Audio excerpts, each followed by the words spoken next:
Wait, are you kidding me? The directors of Poppy Playtime are literally on BBC News talking about the movie and the future of the franchise. They're showing gameplay from every creator on the planet except me. I've been through every jump scare in that factory 100 times and I don't even get a 2-second clip. BBC, we need to talk. Like and sub if you think I should have been in this segment, and let's show them who the real fans are. Poppy Playtime, the game that has more fans than players? I mean, pretty much every game has more fans than players these days. There's a little bit of fatigue that can kick in too. If you get excited about a new character, dead. Next chapter, a new character you're excited about, dead. Wait a minute, hold on. 7 seconds in, and I think this is one of the directors either of Chapter 5 or of Poppy Playtime as a whole, channeling Markiplier. That's literally straight from his stream. It'd be nice to have some of them survive, right? Okay. Are your children safe from playtime codes? Okay, come on. Okay, from Mob see things they shouldn't. There are accidents. A nursery full of orphans. Yeah. Wonderful. Whoa, wait. Okay, so I never actually played the Fortnite collab. That's actually kind of cool. Like, I thought they... I really... Do you guys want me to try this? Like, here's the game code. I should try it. I mean, I hardly ever play Fortnite, but, like, I've never played this map. I've got to, right? Let me know in the comments. But I thought they played some, like, random mobile game. Because it kind of looks like that. Rule number 4. Oh, Huggy bit, but he didn't make the jump scare noise. Look at Chapter 5 in there. Hey! Oh, they're doing YouTuber reactions. Wait, what is that creepy thing? Chapter 3. Trailer. Come on, show the cat. Let's see my reaction. Come on, show me screaming. I've been on the news before, but it wasn't like... It was for Chapter 1, and it was not... It was like... okay, that's an interesting... Why didn't they use the actual logo? They made a logo for it? 8, 7... Oh. They're timing a jump scare. Get ready. Here we go. Hey, I called it. Poppy Playtime has become one of the most talked about indie horror games in recent years. Okay. Known for its jump scares and eerie horror, the game draws players in with its tense, immersive world. And cute creatures. Some of the creepiness comes from the found footage style VHS tapes scattered throughout the game, which build the story alongside videos on YouTube, deepening the lore for fans. Poppy Playtime is a horror puzzle game set in an abandoned toy factory where players must solve challenges while avoiding toys that contain human consciousness. While many first encounter it through children, Huggy Wuggy toys, school playground chatter, or viral YouTube clips, the game has a much broader following. Chapter 5, released in March 2026, sold Wait, what? Hang on, I was like, they're doing their research. Did you hear what she just said? Chapter 5 released in March 2026. No! February 18th. Sold 110,000 copies in its first 3 hours. Yes, it did. And 275,000 in its first week. Ooh, I didn't know that. Sales Congrats, charts on guys. Steam and reaching #1 on Twitch. Yep. And my YouTube video was #1 trending. How about that? You forgot that part. Okay, what are they? Characters like Huggy Wuggy, Yarnaby, and he is in Willy Chapter 5. Braids are among those responsible for hooking the attention of millions. Okay, but with Mob Entertainment's was YouTube channel recently surpassing 1 billion views, it's safe to say that the popularity doesn't seem to be dwindling. The association with children runs deep, with official collaborations in Minecraft, as well as Fortnite and Huggy Wuggy merch. Both official and unofficial, appearing seemingly everywhere. Unofficial merch everywhere. I remember when Chapter 1 first came out, there were so many Huggy Wuggies. However, the adult fandom of Poppy Playtime is just as huge. Me! Drawn in by its mix of horror, mystery, and intricate storytelling.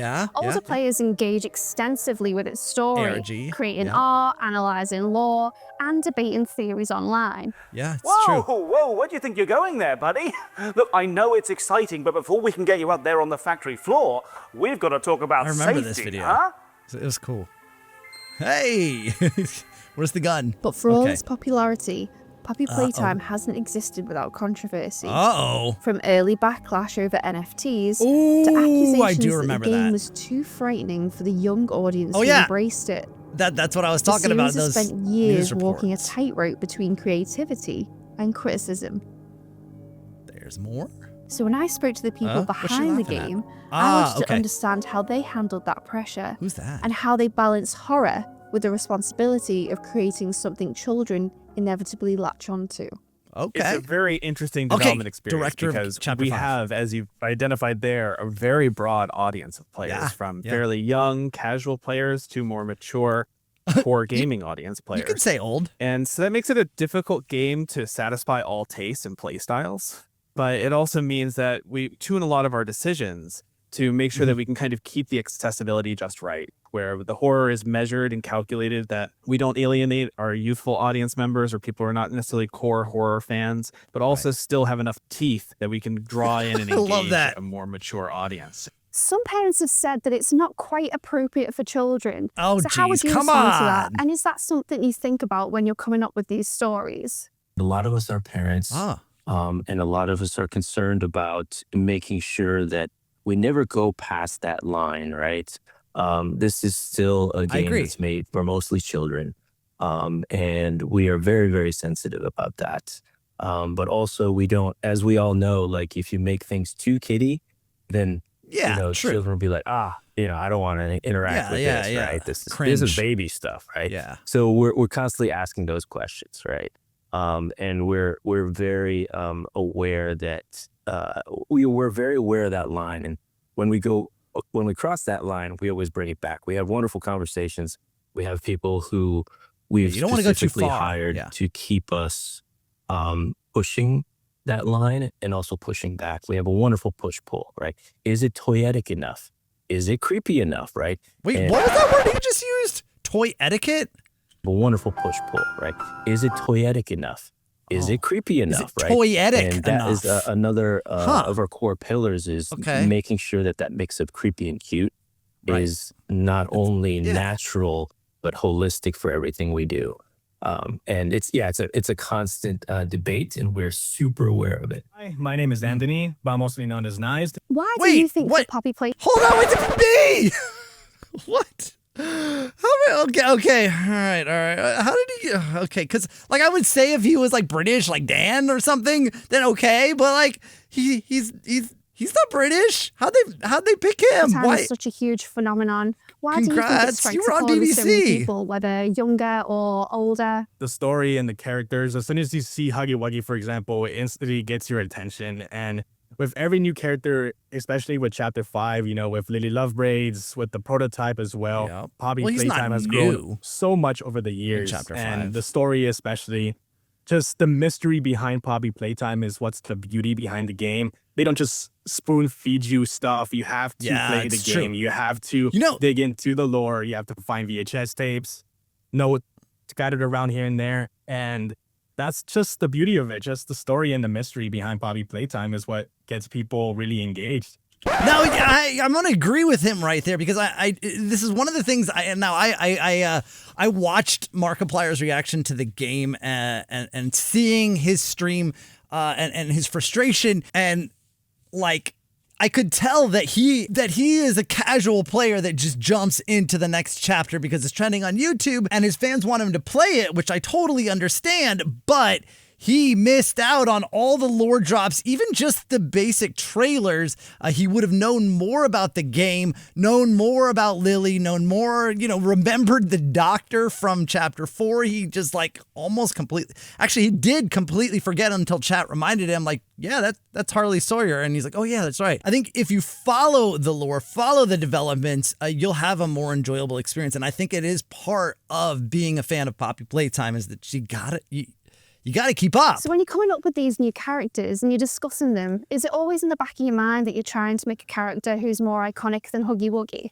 It's not necessarily that, but we have this filter that we always look through, which is kind of a toyetic filter, right? He said it again. And we have some wonderful, wonderful artists here who truly bring life to these toys and these creatures. And sometimes we start with art first. We've I know seen it's that. sometimes rare. Again, sometimes an artist would bring something to a meeting and we're like, oh, we need to tell a story about that character. Happens all the time. It happened in Chapter 5.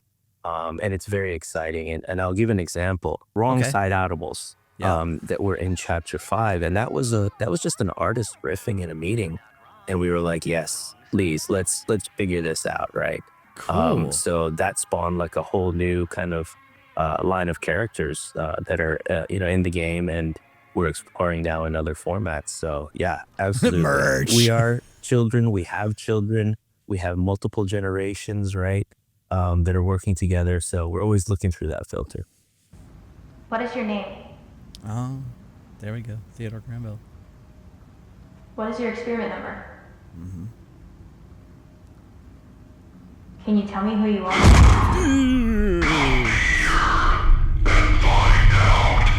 The game has now reached 5 chapters, with a new release arriving almost every year. Well, yeah, and then like I love this timeline here. They actually show it, and like you could put like 2021, 2022, and then 2023. You can stick like Project Playtime in here, and that's why it took so much longer to get from chapter 2 to chapter 3. I think because now we're seeing it annually again. Although, hey, I think after chapter 6 and the end of this series, and yes, it is going to be the final chapter in the series. We will see updates to Project Playtime and other spin-offs in the Poppy Playtime universe. Yeah, but who's behind these creepy characters? And what comes next? Yes. Oh, what's come next? Playtime didn't begin as a massive franchise. It began with 2 brothers in a bedroom, building the earliest versions of this world long before anyone knew what it would become. It's been really fascinating to see how the studio's changed and grown. Chapter 3, when it was in development, was the most complex, largest scale project the studio had tried to take on. And it was also an immense challenge why it for us took to so get long, that out I the door. guess. And it was really awesome to see how it was received by the audience. But over time, we've been trying to figure out, how do we really shoot for the stars? What are the ways that we can set up the studio cycle over cycle to make something bigger and better each time? And so that's been one of the things I've loved the most about this journey, is seeing how the studio has sort of grown from this independent small team with a lot of passion, but not a lot of experience in making games at this scale. And now we've got a bigger team, more experience, a lot more disciplines. Really interesting to see how we're setting up the foundation for the future so that we can tackle bigger and more exciting challenges down the road. Oh, man, So I just love to hear the future from of a mob studio entertainment. development perspective has been really cool. And personally, when I first joined the studio, I was not expecting to be sort of swept off my feet in the way that I was. The team really has such an infectious energy where they love what they do. The passion for the craft is some of the best I've ever seen in my entire career. And when I landed here, I was just so taken in by that. It was such a creative revival for me. So helping the team and the studio and the product grow these past few releases has just been really gratifying for me. If you have a look on Reddit, you'll see some people discussing about senior team members moving on over the years. So I just wanted to ask on their behalf, really, has that changed the direction of the narrative at all? So what I can say to that is, we've seen that interview. Company and any IP that happens, right? People. The cool thing here, and one of the reasons I'm here, is the founders, the creators are still here, right? I found in the past, when the founders move on or the initial creators move on, I think some of the spirit of the project dies and the world building dies, right?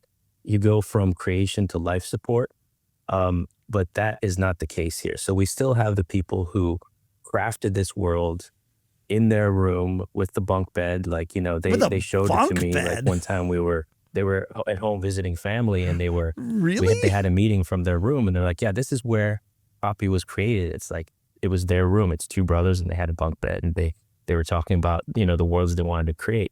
So I think that as long as we have that core, we'll be fine. And we do have a lot of new people coming in, which I think is wonderful.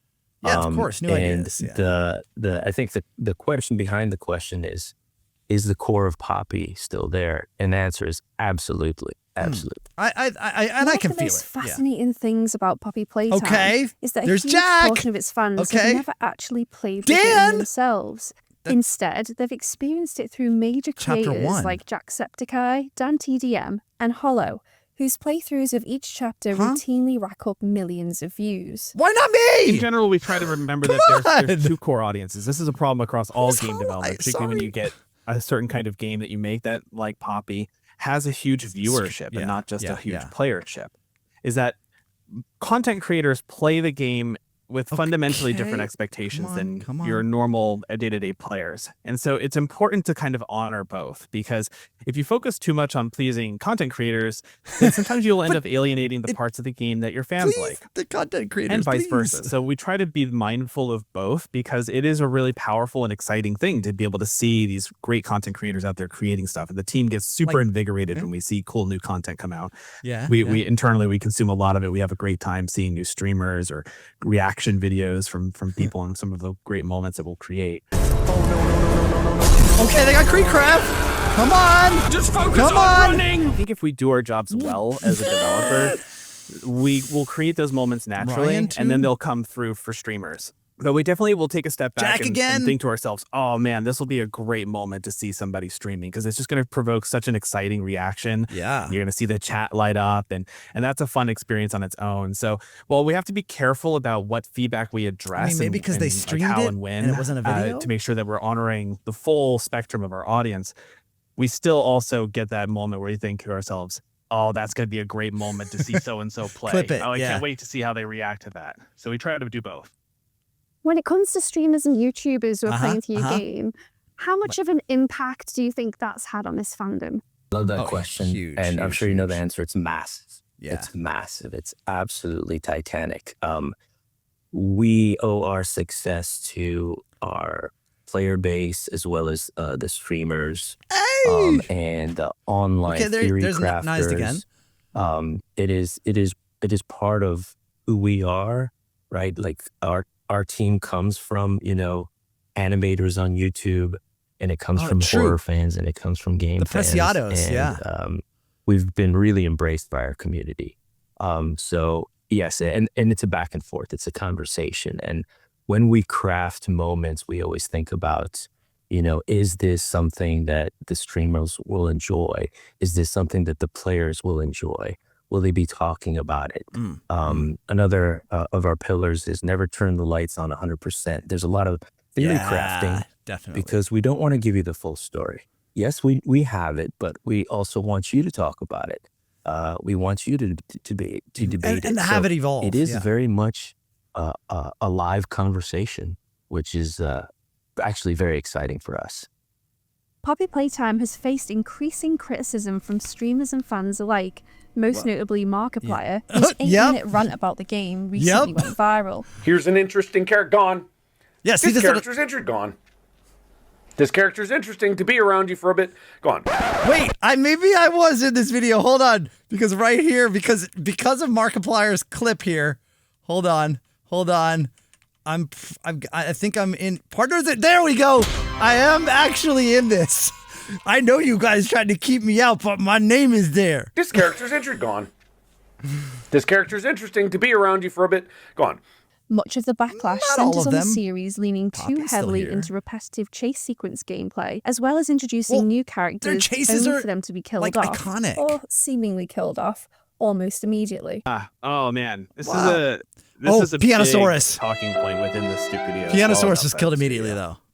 We have a lot of characters, as people have observed. We spent a lot of time internally bringing this character to life. Don't show iterations on the concept, iterations on the modeling, the rigging, the texture, the whole shebang that it takes to make something in a video game come to life. It's a cross-discipline effort. It takes a huge amount of time and resources from a lot of talented developers. And then like Pianosaurus, you have like 10 seconds on screen and then they're gone. Yeah, and not even 10.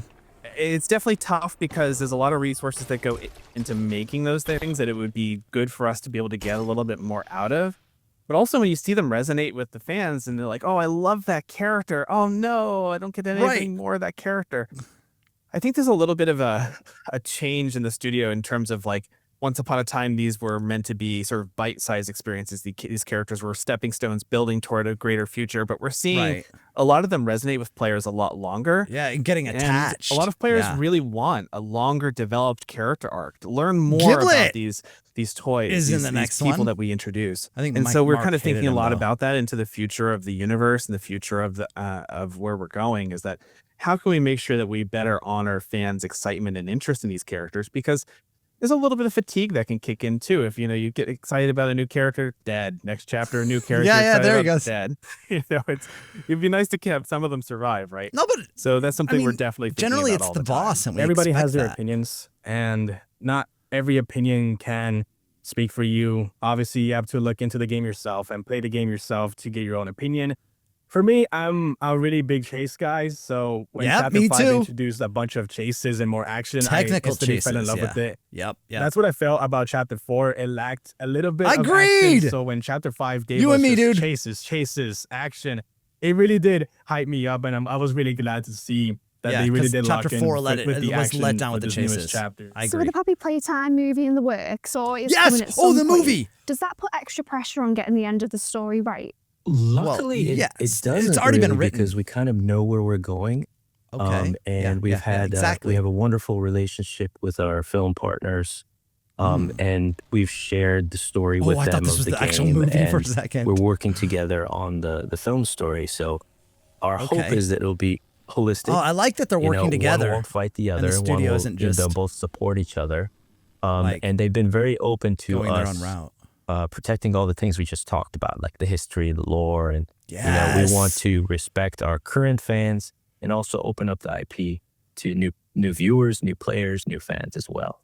So it's been a very positive experience, both Legendary and Angry Films. I mean, if you think about it, we have the producers of the Transformers and Dune teaming up with us on our little game. Kidding me? Which is super exciting. That's amazing. I had no idea who was producing it. Bro. Oh, that movie is going to be so good. It's going to be so good. Sometimes in the office at Mob or in other companies I work from, where people telling stories about how this game helped them through this difficult challenge in their life, or they were sick in the hospital for 6 months and the only thing they had was their Nintendo Switch or their little laptop, and they were able to play the game that you worked on and helped them through that difficult time. So it's something I always try to remind our developers, the team. You're not just making a game, you're creating something that in many ways can be a refuge from a world that is sometimes scarier than anything we could put in the game. And that is a huge blessing in a way. It's such a great gift to be able to give to the world, not just this cool experience and the mystery and the horror and the moments of excitement, but also that little bubble that people can explore and find a community and find more about themselves or what they're passionate about. I got to meet so many lovely people inside the Poppy Playtime community, and I am always thankful for them every single day. So passionate. It is just, it never ceases to amaze me, honestly. Great voice I love acting. it too. I love people's willingness to share their passion outwardly, because your passion has to be loud enough for it to like take effect and for people to kind of notice. And it is really cool to watch people befriend each other. I love the community aspect of fandom in general. Bye. Wait, why are they showing them all dying? We have lots of great stories to tell that go beyond the one that we're kind of currently in the middle of. Which ones we choose to tell and how and when we choose to tell them is beyond the scope of my role. Ooh, so his role is chapter 5, maybe chapter 6, don't know, but he was the director of chapter 5, but he's talking about other games. It could be Project Playtime, future phases, or just other games for Mob, but within this Poppy Playtime universe. I love that. I want to see more from Mob Entertainment after Poppy Playtime. I don't want it to end here, even though I know it has to in this series. I want more. But I will say that we are definitely sensitive to the fact that we don't want to drag this out forever, right? Yeah. We want to make sure that people feel they're satisfied with the Fulfilled, experience, that it has momentum, that it's going somewhere interesting still. Everything we're making, we're putting in the full amount of passion and attention to make it its own standalone worthy experience. We're definitely not in that space where people are worried like, oh, they're just trying to drag it out for more dollars, but that's not it at all. Like, we care so much about what we're making, and we really do believe that what we had in chapter 5 deserved to stand on its own. I agree. And deserved a little bit more beyond that. How much beyond that, I can't speak to exactly. Come on, tell us, bro. I can assure you there's no intention to drag it out. Yeah, we know. It's goodbye from me. Oh, bye. And it's goodbye from Huggy. Wait, So you're telling me, wait, all of those clips, and you couldn't get one from me? Bro, I am so disappointed in you, BBC. Why do you hate me? Whatever. I don't know. We're going to get into the next video, guys. Actually, the two people they interviewed there, Nyes and Nicole Tompkins, were both voice actors in previous chapters. Let's get me into chapter 6 so I can be on the next one. Comment below if you think I should be in Poppy Playtime chapter 6.